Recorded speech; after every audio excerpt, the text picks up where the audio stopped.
കാര്യങ്ങൾ ചെയ്യുമ്പോൾ, അല്ലെങ്കിൽ നമ്മുടെ ഇഷ്ടത്തിനും നമ്മുടെ പ്രയോജനത്തിനും വേണ്ടി നമ്മൾ കാര്യങ്ങൾ ചെയ്യുമ്പോൾ, ഒരുവൻ ക്രിസ്തുവിലായാൽ സ്നേഹമാണ് ആ വ്യക്തിയെ പ്രേരിപ്പിക്കുന്നത്. It's not about me anymore. My motive has changed. I want to do things. I want to serve God. I want to serve the church. I want to serve the people. Why? Because the love of God is in me. That love becomes my motivation. When does that happen?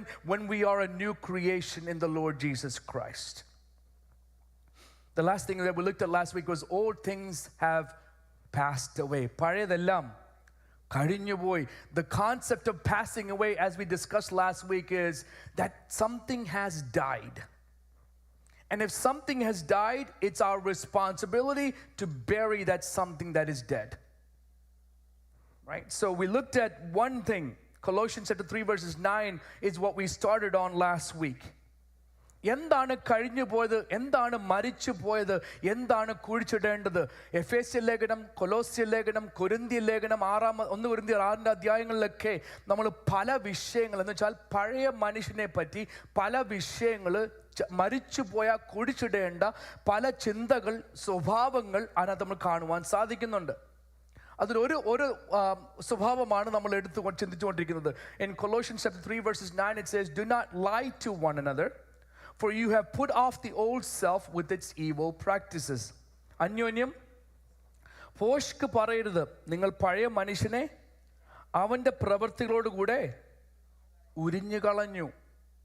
ഒരുവൻ ക്രിസ്തുവിലായാൽ പഴയതെല്ലാം കഴിഞ്ഞുപോയി. ഇവിടെ പൗലോസ് വീണ്ടും എടുത്തു പറയുന്നു, and Paul is repeating that or emphasizing that in this verse. He says, if you are in Christ, if you're thinking about things above, then the moment you put off the old self, and one of the first things that you will do by putting off the old self is stop lying to somebody else. Right? What is a lie? It's when you deceive someone. നമ്മൾ മറ്റുള്ളവരെ നമ്മുടെ പ്രവൃത്തികളാലോ വാക്കുകളാലോ നമ്മൾ ഒരു വ്യക്തിയെ വഞ്ചിക്കുന്നെങ്കിൽ, ചതിക്കുന്നെങ്കിൽ, അതാണ് വ്യാജം അല്ലെങ്കിൽ പോഷ്ക്ക്. That is a lie. Second, നമ്മൾ അസത്യത്തിന് വേണ്ടി സാക്ഷി നിൽക്കുന്നെങ്കിൽ, if we become a witness or a testimony to a lie or of something false, that means you are lying. That old thing hasn't passed away. നമ്മൾ ദൈവം ചിന്തിക്കുമ്പോൾ ഈ പോഷ്ക്ക് അല്ലെങ്കിൽ വ്യാജം, കള്ളം പറയുന്നുള്ളൊരു വിഷയമുണ്ടല്ലോ, പഴയ നിയമവും പുതിയ നിയമവും എടുത്തു പറയുന്ന ഒരു വിഷയമാണ്. സദൃശവാക്യം 12 അധ്യായം അതിൻ്റെ 22 വാക്യം നമുക്കൊന്ന് വായിക്കാം. Proverbs chapter 12 and verse 22.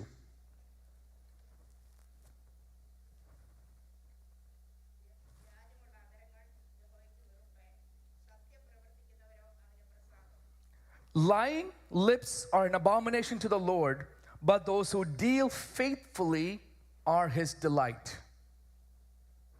യഹോവയ്ക്ക് വെറുപ്പാകുന്ന 6 അധ്യായത്തിലാണെന്ന് തോന്നുന്നു, ഈ സദൃശവാക്യത്തിൽ യഹോവയ്ക്ക് വെറുപ്പാകുന്ന 7 കാര്യങ്ങളെ പറ്റി പറയുന്നുണ്ട്.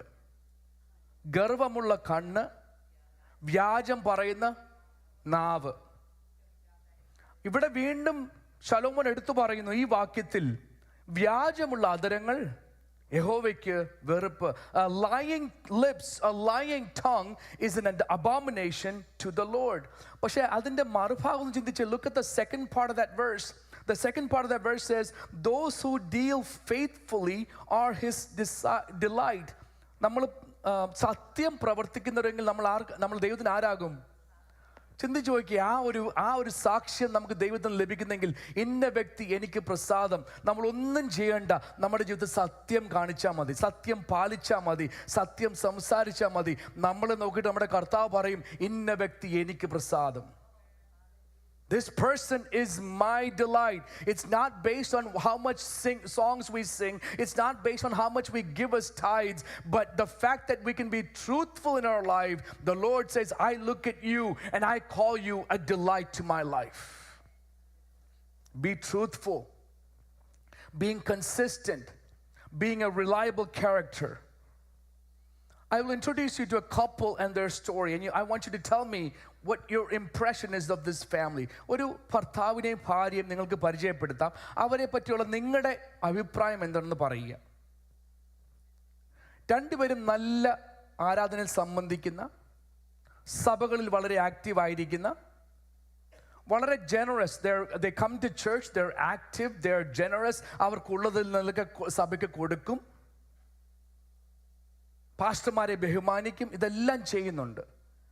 അങ്ങനൊരു കുടുംബത്തെ ഒരു ഭാര്യ ഭർത്താവിന് ഞാൻ പരിചയപ്പെടുത്തിയാൽ, if I introduce someone like that, what is your impression of that person or family?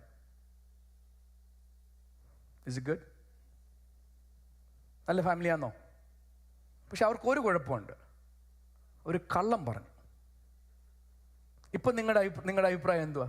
But they one flaw they have is they lied. And based on what I read, they may have only lied once. ഒരു പ്രാവശ്യമേ കള്ളം പറയാൻ സാധ്യതയുള്ളവർക്ക്. അഭിപ്രായം മാറിയോ? Has your opinion of the family changed? Yes or no? Yes. Yes, നന്നു കേൾക്കുന്നു തോന്നുന്നു. Yeah, because they only lied once, it's okay, we'll close our eyes, right? But do you know how the Holy Spirit dealt with this family? ദൈവത്തിൻ്റെ ആത്മാവ് ഈ കുടുംബത്തോട് എങ്ങനെ പ്രതികരിച്ചെന്നറിയാമോ? അവർ ഒരു പ്രാവശ്യമേ കള്ളം പറഞ്ഞുള്ളൂ. പാസ്റ്റർ പറഞ്ഞു നമ്മളെല്ലാം കണ്ണടയ്ക്കും. അവരൊരു പ്രാവശ്യം കള്ളം പറഞ്ഞപ്പോൾ ആ നിമിഷം അവർ മരിച്ചുപോയി. That moment, God's judgment was executed on them. ആരുടെ കഥയെന്ന് മനസ്സിലായോ? അനന്യാസും സഫയറയും അല്ലേ? ഞാൻ പേര് പറഞ്ഞു തുടങ്ങിയാൽ നിങ്ങൾ അതിനു മുമ്പേ മുൻവിധിയോട് അതിനെപ്പറ്റി ചിന്തിച്ചേനെ. പക്ഷെ നമ്മൾ ചിന്തിക്കണം, നമ്മളിൽ 10 ഗുണങ്ങൾ കാണും. പക്ഷെ യഹോവയ്ക്ക് വെറുപ്പാകുന്ന ഒരു കാര്യം ചെയ്താൽ അത് മതി ദൈവത്തിൽ നിന്ന് ശിക്ഷ പ്രാപിക്കുവാൻ. Right? We can do all these great things, but if we don't do the things that are delight to the Lord. When we think about the church in Ephesus സഭയെക്കുറിച്ച് ചിന്തിക്കുമ്പോൾ എത്രയോ നല്ല കാര്യങ്ങൾ അവരെ പറ്റി പറയുന്നത്. അതെല്ലാം 10-11 നല്ല കാര്യം പറഞ്ഞിട്ട് കർത്താവ് പറഞ്ഞില്ല എന്നാൽ സഭ ഇങ്ങനെ അങ്ങ് പൊക്കോ. ഇല്ല, നിങ്ങൾ ഏതിൽ നിന്ന് വീണിരിക്കുന്നോ അതിൽ നിന്ന് മാനസാന്തരപ്പെട്ട് മടങ്ങി വരണം. ദൈവം നമ്മൾ ആഗ്രഹിക്കുന്നത് പൂർണ്ണ ഹൃദയത്തോടെ, പൂർണ്ണ മനസ്സോട്, പൂർണ്ണ ശക്തിയോട്, പൂർണ്ണ ബലത്തോടെ നമ്മൾ ദൈവത്തെ ആശ്രയിക്കണം. അങ്ങനെയാണെങ്കിൽ സത്യമെന്ന ദൈവത്തെ ആരാധിക്കുമ്പോൾ നമ്മളിൽ സത്യത്തിൻ്റെ സ്വഭാവം ഉണ്ടായിരിക്കണം. മറിച്ച് ഭോഷ്കുണ്ടെങ്കിൽ ദൈവം പറയുന്നു അതെനിക്ക് വെറുപ്പാകുന്നു. If we're serving a true God, the expectation is that truth is in us when we serve this God. And if there's any sense of deceit or lie in us, the Lord God says that is an abomination to me. Every place that we are in, we should have truthfulness.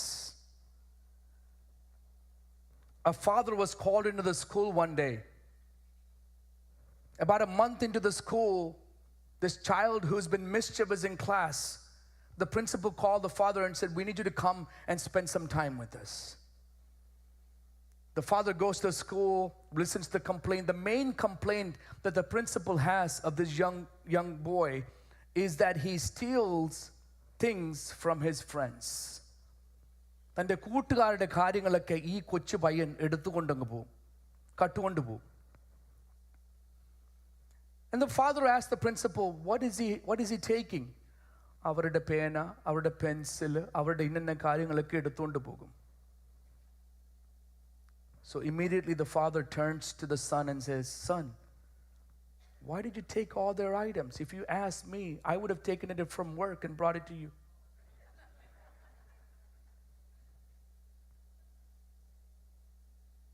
നമ്മുടെ ജീവിതത്തിൻ്റെ എല്ലാ ഘട്ടങ്ങളും സത്യത പാലിക്കണം, സത്യം പാലിക്കണം. ആ കുഞ്ഞിൻ്റെ അതിൽ നിന്ന് മനസ്സിലാക്കിയെന്നറിയാം, മോനെ നീ ഇവിടുന്ന് മോഷ്ടിക്കേണ്ട, ഞാൻ മോഷ്ടിച്ചുകൊണ്ട് നിനക്ക് കൊണ്ട് തരാം.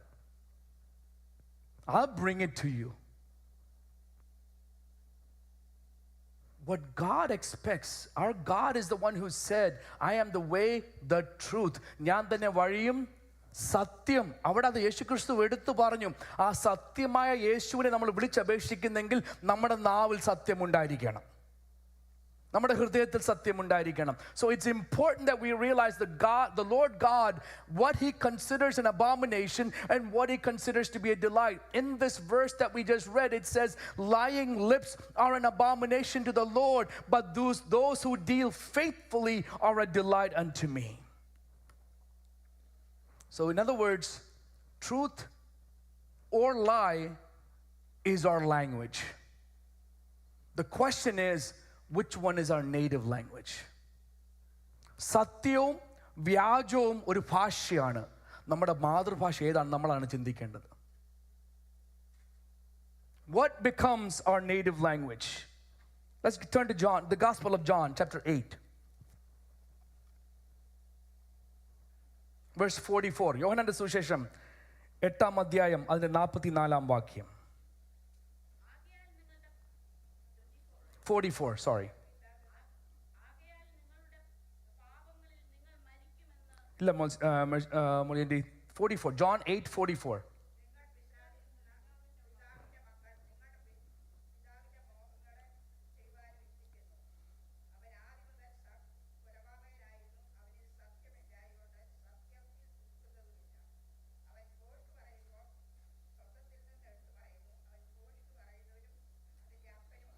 You are of your father the devil. It is your will to practice the desires of your father. He was a murderer from the beginning and does not stand in truth because there is no truth in him. When he lies, listen to this translation, the Amplified Version. When he lies, he speaks what is natural to him. അവൻ ഫോഷ്ക്ക് പറയുമ്പോൾ മലയാളത്തിൽ പറയുന്നത് സ്വന്തത്തിൽ നിന്നെടുത്ത് പറയുന്നു. ഒന്നുകൂടെ എടുത്തു പറഞ്ഞാൽ അവൻ ഫോഷ്ക്ക് പറയുമ്പോൾ അവനിലുള്ളതാണ് പുറത്തു വരുന്നത്. When he speaks what is natural to him, for he is a liar and the father of lies and the half-truths. അനന്യാസിനെയും സഫയറിനെയും ചരിത്രം ചിന്തിച്ചു നോക്കിയേ.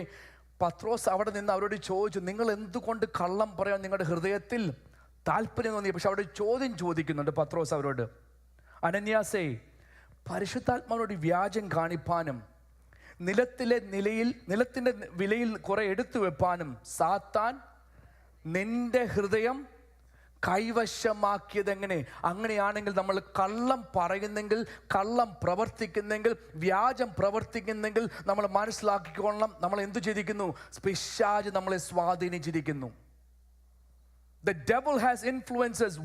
Peter's asking Ananias, how is it that you allowed the devil to influence you? You have just seen the outpouring of the Holy Spirit. You have just seen the church come together. You have just seen 3,000 people added to the church. You have seen the community grow in the middle of this revival. How is it that the Satan has influenced your heart to lie, not just to Pastor Peter, you lied to the Holy Spirit? ഒരു വലിയ ഉണർവ് കണ്ട ആ കുടുംബം ഒരു നിമിഷം കൊണ്ട് മനുഷ്യരോട് മാത്രമല്ല അവിടെ എടുത്തു പറയുന്നു, ദൈവത്തിന്റെ ആത്മാവിനോട് ഒരു വ്യാജം പറയുന്നു. ഇവിടെ നമ്മൾ യോഹന്നാന്റെ സുവിശേഷം നമ്മൾ വായിച്ചല്ലോ, അവനിൽ സത്യമില്ലായ്ക കൊണ്ട് സത്യത്തിൽ നിലനിൽക്കുന്നുമില്ല. Because truth is not in him, he does not speak any truth and he speaks what is natural to him. അതുകൊണ്ടാണ് ഞാൻ പറയുന്നത്, സത്യം ഒരു ഭാഷയാണ്, ഫോഷ്ക്കും ഒരു ഭാഷയാണ്. നമ്മുടെ മാതൃഭാഷ എന്ത്? Truth is a language, lie is a language. What comes naturally to us? That's the question we must ask ourselves. So we can be a delight to God by simply being truthful. വിശ്വസ്തയോടെ ഇടപെടുന്നെങ്കിൽ, സത്യസന്ധത പുലർത്തുന്നെങ്കിൽ നമ്മൾ ദൈവത്തിന് പ്രസാദമായി തീരും. Second, being a consistent and reliable character. സ്ഥിരതയുള്ള വിശ്വസനീയമായ ഒരു സ്വഭാവം ഉണ്ടെങ്കിൽ നമ്മൾ ദൈവത്തിന് പ്രസാദമാകും. All things have passed away. That's a gospel news. അതാണ് സുവിശേഷത്തിന്റെ ഒരു ഭാഗം. പഴയതെല്ലാം കഴിഞ്ഞുപോയി. അതാണ് നമ്മുടെ എല്ലാം സാക്ഷ്യം. All things have passed away. In other words, what my sins were before I know Christ has been forgiven. What my life was before Christ, that has been changed. ക്രിസ്തു മുമ്പ് ഞാൻ ആരായിരുന്നു, എന്നുള്ള പാപം എന്തായിരുന്നു, എന്നുള്ള പ്രവൃത്തി എന്തായിരുന്നു, എന്നുള്ള സ്വഭാവം എന്തായിരുന്നു, അതെല്ലാം ഇപ്പോൾ മാഞ്ഞു പോയി. ഈ ലോകത്തിൽ എത്ര പേര് വിരൽ ചൂണ്ടി പറഞ്ഞാലും ആ വ്യക്തിയെ എനിക്കറിയാം, പഴയൊരു മനുഷ്യനുണ്ടായിരുന്നോ വ്യക്തി എത്ര അറിയാമെന്ന് പറഞ്ഞാലും എനിക്ക് വിഷമിക്കേണ്ട കാരണമില്ല. കാരണം എന്നറിയാമോ, ദൈവം ആ പഴയ മനുഷ്യനെ മാറ്റി തന്നു, എനിക്കൊരു പുതുമ തന്നിരിക്കൂ. All things have passed away, and that is our testimony on a day-to-day basis. We're no longer condemned for our old self. We're no longer judged for our old self. No one can call us guilty for the old self. അപ്പോൾ തന്നെ നമ്മൾ ഒരു കാര്യം ചിന്തിക്കണം, നമ്മുടെ പഴയ മനുഷ്യനെ ഒരു കീർത്തിക്ക് വേണ്ടി പോലും സാക്ഷ്യത്തിൽ പറയുവാൻ നമ്മൾ ഇട കൊടുക്കരുത്. We should not glorify the old self thinking that's going to bring glory unto God. This is my opinion. This is not something that I found in the Bible. This is my opinion. പല സ്റ്റേജിലും പഴയ ഒരു ക്രിമിനലായി അല്ലെങ്കിൽ കൊലപാതകനായി അല്ലെങ്കിൽ വളരെ വഷളമായ രീതിയിൽ ജീവിച്ച ഒരു വ്യക്തി കർത്താവിനെ കണ്ടുമുട്ടിയിട്ട് അവർക്ക് സാക്ഷ്യത്തിന് സമയം കൊടുക്കുമ്പോൾ 15 മിനിറ്റ് കൊടുത്താൽ 12 മിനിറ്റും അവരുടെ പഴയ ജീവിതത്തെ പറ്റിയാണ് പറയുന്നത്. എന്നിട്ട് അവസാനം 3 മിനിറ്റ് പറയും, എൻ്റെ ദൈവം എന്നെ രക്ഷിച്ചു. പക്ഷെ ഞാൻ ബൈബിളിൽ നോക്കിയപ്പം അങ്ങനെ ഒരു മാതൃക കാണാനില്ല. We don't see where someone glorifies the old self and spend just a few seconds talking about the Lord Jesus Christ and the way they were saved. 3 കൽപ്പന ഒരു ദിവസം കൊണ്ട് ലംഘിച്ച ദാവീദ് പോലും തൻ്റെ സാക്ഷ്യം പറയുമ്പോൾ തൻ്റെ പഴയ പാപങ്ങളെ ഗ്ലോറിഫൈ ചെയ്തല്ല പറയുന്നത്. 51-ാം സങ്കീർത്തനം നമ്മൾ വായിക്കുമ്പോൾ നമ്മളിങ്ങനെ വായിക്കുന്നുണ്ട്, കർത്താവേ എന്നിൽ പാപമുണ്ട്, എന്നിൽ വക്രതയുണ്ട്. Lord, there is sin in me, there is iniquity in me. ആ പാപം എപ്പോഴും എൻ്റെ മുൻപിൽ ഇരിക്കുന്നു. That sin is always with me. അത്രയും പറഞ്ഞുള്ളൂ ദാവീദിന് അറിയാം, ആ പാപത്തെ എടുത്തു പറയേണ്ട ആവശ്യമില്ല, അതെല്ലാവർക്കും അറിയാം. പാപം ചെയ്ത ദാവീദിനും അറിയാം. David knows the sin that he's committed. David also knows that Nathan knows the sin that he's committed. David also knows God knows the sin that he's committed. So when he's giving his testimony and he's praying, he's not talking about and glorifying his sins in the midst of saying, Lord, there is sins in me. The sin before me is always bothering me. The iniquity is a burden to me. The next thing is, oh God, create in me a clean heart and renew a right spirit within me. Oftentimes in that psalm, David says, purify me, cleanse me, heal me, forgive me. There are many requests that he gives unto the Lord. He doesn't make mention of all the sins that he has committed. There are times and places to this. നമ്മുടെ conference സ്റ്റേജുകളിലും convention സ്റ്റേജുകളിലും നമ്മുടെ കൂട്ടായ്മയിലും ഒരു വഷളമായ രീതിയിൽ ജീവിച്ച ഒരു വ്യക്തി ക്രിസ്തുവിനെ കണ്ടെങ്കിൽ ഇവിടെ വന്ന് പാപത്തെ പറ്റി പറയണ്ട, എൻ്റെ ദൈവം എന്നെ രക്ഷിച്ചു, എൻ്റെ പഴയ ജീവിതം നിങ്ങൾ അറിഞ്ഞാൽ നിങ്ങൾ ആരും എന്നോട് മിണ്ടത്തില്ല, പക്ഷെ ഈ പുതുജീവനായി ഇവിടെ നിൽക്കുവാൻ ദൈവം എന്നെ സഹായിച്ചെന്ന് പറഞ്ഞാൽ മതി. ക്രിസ്തുവിന് മഹത്വം ലഭിക്കും, ക്രിസ്തുവിൻ്റെ നാമം ഉയർത്തപ്പെടും. The name of the Lord will be glorified and the name of the Lord will be exalted. We don't have to glorify the old self. We can glorify that at the cross I have been made a new creation. If it's a foreign audience, not a church-going audience, and you want to share with them how the Lord has transformed your life, there's a place and time for that. But in the midst of where there's born-again believers sitting there, you don't have to speak about what your old life was. Speak about how much the Lord has changed your life, how much love you've embraced, how much you love the Lord, and we should continue to boast in that itself. Behold, all things are gone, and there is something new to see. പഴയതെല്ലാം കഴിഞ്ഞു പോയി. അടുത്തൊരു വാക്കുണ്ട് അവിടെ മലയാളത്തിൽ, ഇതാ എന്നൊരു വാക്ക് അവിടെ, ഇതാ. That's important, don't forget that. You know why that is? In English it says, behold, all things have become new. Behold എന്ന വാക്ക് ഞാൻ പറയുമ്പോൾ ഒരു പക്ഷെ നിങ്ങളുടെ ചിലരുടെയും മനസ്സിലൊരു വാക്യം പെട്ടെന്ന് ഓടി വന്നിട്ടുണ്ട്. ബിഹോൾഡിന്റെ മലയാളം എന്തുവാ? കാൺമീൻ. അങ്ങനെ പറയുമ്പോൾ നിങ്ങളുടെ എല്ലാ മനസ്സിൽ ഒരു വാക്യം കൂടി വന്നില്ലയോ? എന്താണ് വാക്യം? കാൺമീൻ, നാം ദൈവമക്കളെന്ന്.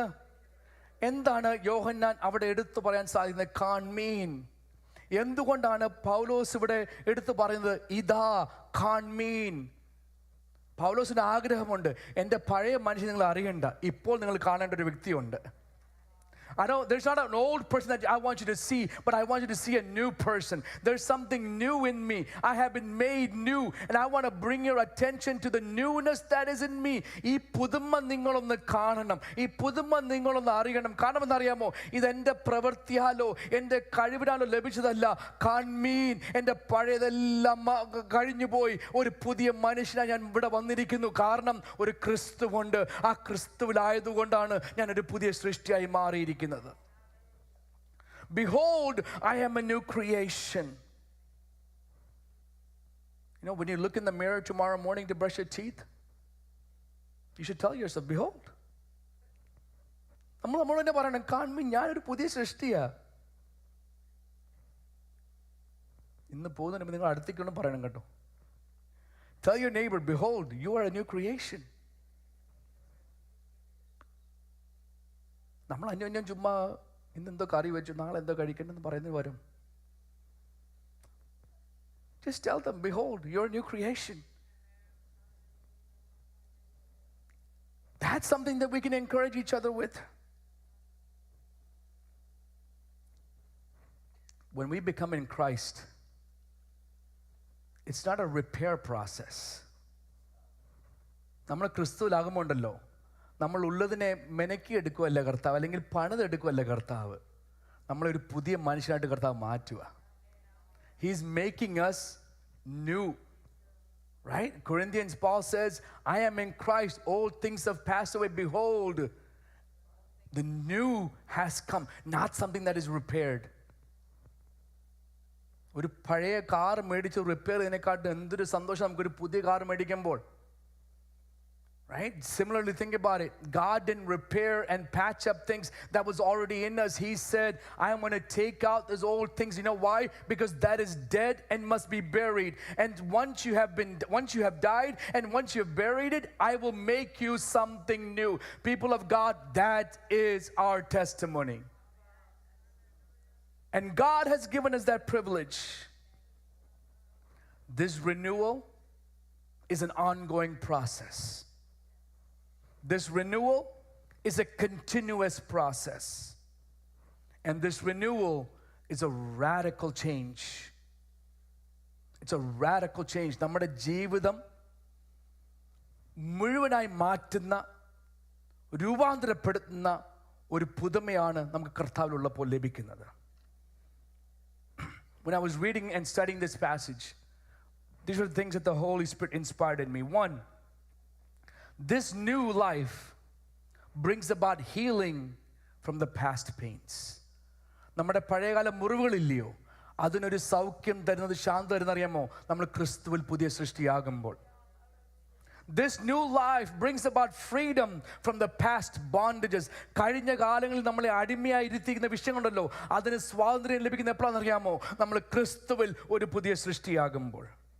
This new brings about joy that replaces the sorrow that we used to experience. പഴയ കാലങ്ങളിൽ നമ്മൾ അനുഭവിച്ച ദുഃഖങ്ങൾക്ക് പകരം നമ്മൾ ക്രിസ്തുവിൽ പുതിയ സൃഷ്ടിയാകുമ്പോൾ നമുക്ക് നിത്യ സന്തോഷം നമുക്ക് ലഭിക്കാനിടയായി തീരും. This new brings about beauty in replacing disappointment in our life. നമ്മുടെ ജീവിതത്തിൽ പഴയ കാലങ്ങളിൽ നിരാശ അനുഭവിച്ചെങ്കിൽ നമ്മൾ ക്രിസ്തുവിൽ പുതിയ സൃഷ്ടിയാകുമ്പോൾ നമുക്കൊരു മനോഹരത്വം, ഒരു സൗന്ദര്യം നമ്മുടെ കർത്താവ് നമുക്ക് തരും. This new brings about reconciliation when the old was all about breakups. പഴയ ജീവിതത്തിൽ, പഴയ സ്വഭാവത്തിൽ എൻ്റെ സ്വാർത്ഥത കാരണം എല്ലാം വിട്ടുകളയും, ബന്ധങ്ങൾ വിട്ടുകളയാൻ എനിക്ക് താല്പര്യമുണ്ടായിരിക്കാം. പക്ഷേ ഞാൻ ക്രിസ്തുവിൽ പുതിയ സൃഷ്ടിയായാൽ ബന്ധങ്ങളെ വിട്ടുകളയല്ല, അന്യോന്യം സ്നേഹിക്കുവാൻ, അതിനൊരു ഒത്തീർപ്പ് ഉണ്ടാകുവാൻ ദൈവത്തിൻ്റെ ആത്മാവ് എന്നെ പ്രേരിപ്പിക്കും. This new brings about humility in the place of arrogance. അഹങ്കാരം മാറ്റിയിട്ട് ഞാനൊരു പുതിയ സൃഷ്ടിയാകുമ്പോൾ എന്നിൽ സൗമ്യതയാണ് കർത്താവ് തരുന്നത്. This new brings about hope in place of desperation. എൻ്റെ ജീവിതത്തിൽ നിരാശ അനുഭവിച്ചപ്പോൾ ഈ പുതിയ സൃഷ്ടി ആയപ്പോൾ എനിക്കൊരു നിത്യ പ്രത്യാശയാണ് കർത്താവ് എനിക്ക് തന്നിരിക്കുന്നത്. This new brings about confidence in the place of fear. ഭയത്തിൻ്റെ ആത്മാവിനെ അല്ല, അല്ലെങ്കിൽ ഭീരുത്വത്തിൻ്റെ ആത്മാവിനെ അല്ല എനിക്ക് കർത്താവ് തന്നിരിക്കുന്നത്. എനിക്കൊരു ഉറപ്പുള്ള ആത്മാവിനെയാണ് ക്രിസ്തുവിൽ പുതിയ സൃഷ്ടിയാകുമ്പോൾ എനിക്ക് ലഭിക്കുന്നത്. This new life brings about sincerity in the place of selfishness. ഒരു സമയത്ത് സ്വാർത്ഥത മനുഷ്യനായ എനിക്ക് ആത്മാർത്ഥത തന്നത് എന്താണെന്നറിയാമോ? ഞാൻ ക്രിസ്തുവിൽ ഒരു പുതിയ സൃഷ്ടിയായി മാറിയപ്പോൾ. This new life brings about generosity in the place of selfishness. This new life brings about forgiveness in the place of revenge. പ്രതികാര മനോഭാവമുള്ള നമുക്ക് അത് മാറ്റി ക്ഷമിക്കുവാൻ കൃപ തരുന്ന കർത്താവ് എപ്പോഴാണ് സംഭവിക്കുന്നത് അറിയാമോ? നമ്മൾ ക്രിസ്തുവിൽ ഒരു പുതിയ സൃഷ്ടിയാകുമ്പോൾ. And this new life brings about peace in the midst of our chaos. നമ്മുടെ പ്രതിസന്ധികളുടെ നടുവിൽ നമുക്ക് സമാധാനം അനുഭവിക്കുന്നത് എപ്പോഴാണെന്ന് അറിയാമോ? നമ്മൾ ക്രിസ്തുവിൽ ഒരു പുതിയ സൃഷ്ടിയായിരിക്കുമ്പോൾ. We'll continue from that next week. We have a lot of guests this morning, and I want to make sure that we have enough time to recognize and honor everybody. So I'll pause here and we'll continue this session next time as the Lord leads. I'll invite the choir to come forward so that we can prepare our hearts and minds for this morning's service. May the Lord be with us. May the Holy Spirit lead and guide this morning's service. In the പകൽക്കാലം നമ്മുടെ ആരാധന മധ്യേ